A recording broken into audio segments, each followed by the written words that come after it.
All right, we're getting in close to the top 10. We are coming in at number 13. This manager's already been brought up. Matt chimed in, and I'm about to chime in and kind of agree with him. Lots to unpack with this one, and there's a reason I can't put this any higher, but in my eyes, I think it should be lower. So I'm going to go into this one. Miss Elizabeth has to be recognized. I have to recognize her, but I can tell, like, I'm agreeing with what Matt said earlier. She really was a decoration in the window. I know women say, like, oh, she was the first lady. Guys, I mean, all due respect to her, great, but she just sat there and smiled or else looked like she was constipated to me, like, the entire time when, like, Macho Man would be getting hurt. Like, I did not hold Miss Elizabeth when I was younger high. I got a couple more on the list of this era. I don't want to spoil this, but around when Miss Elizabeth's out, where I put way higher. We'll get back to that momentarily because they're coming up. But Miss Elizabeth, to me, I have to give her respect around here because she was part of the Macho Man Hogan, that first 7 WrestleManias. You can't discredit her either, because I did like her second era of during the Monday Night Wars when she went with Flair. I thought that was one of the might have been the coolest thing she ever did. Like, oh, she actually flipped to the other side and all that. And I always dug the Macho Man Flair era in the WWE with Kurt Hennig, with like the Randy and Elizabeth, and the Photoshop pictures. If anyone remembers that stuff, I love that. So I got to give Liz some credit, but I don't know if Vince was like, all your job is just to be eye candy for now, but later we're going to try to get you to do more verbal, and it just didn't happen. But I just look at so many women in the last 20 years, especially, are light years past and should be on this list, but because of who she is in that beginning of her era, I have to give her some respect and put her here. Matt, going back to you on this one. Iconic, of course, absolutely, yeah. No doubt.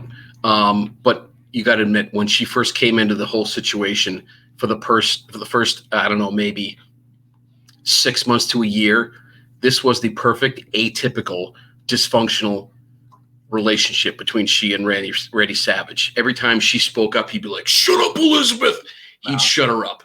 And she literally would be the one at the side of the ring when something went wrong. She'd be cringing. And if you've watched some of those old matches, everybody was kind of doing one of these, looking to see where she was at. They didn't give a shit, unfortunately, about what Randy was doing with the immense talent that he had. Yep. This is kind of where I go back to the whole window dressing thing. Iconic, sure. Influential, not so much. You're right. And I think her 2 biggest moments is when she pulls Hogan down to the ring by the Hart Foundation. Oh, yeah. That was a beautiful moment. And you have to say, regardless of what anybody thinks, there's a reason she's at 13, and I have to give her that ending of the Warrior and Savage when they're in the ring and the crowd, and they're panning to all these women crying. I'm like, you can't say it didn't connect, because even when I watched that, you're just like, oh, given the history, they're going to get back together and you'll never see either one of them again. And of course, that didn't last long. But Simo, your thoughts on Miss Elizabeth? I actually did have her on my list. And, well, you're right. She doesn't have the mic ability that just about everybody on the list had. She doesn't have that knowledge. She didn't really add anything as far as her capabilities, talent. She had that it factor to the point that she was able to pull on your emotion. Why were you watching her mannerisms during a Randy Savage match?